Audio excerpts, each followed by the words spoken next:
Hello dear friends, subscribers and guests of my channel.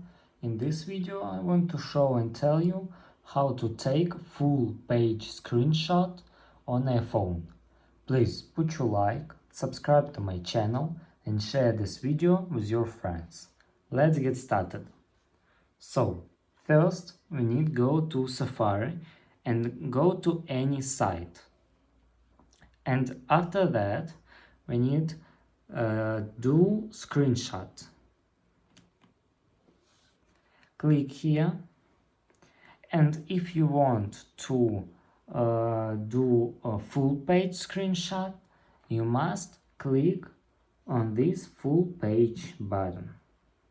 Click, and that's all. This is very easy way to do. Click done. If you enjoyed this video and found it helpful, please put your like, subscribe to my channel and share this video with your friends. Bye bye everyone, see you later.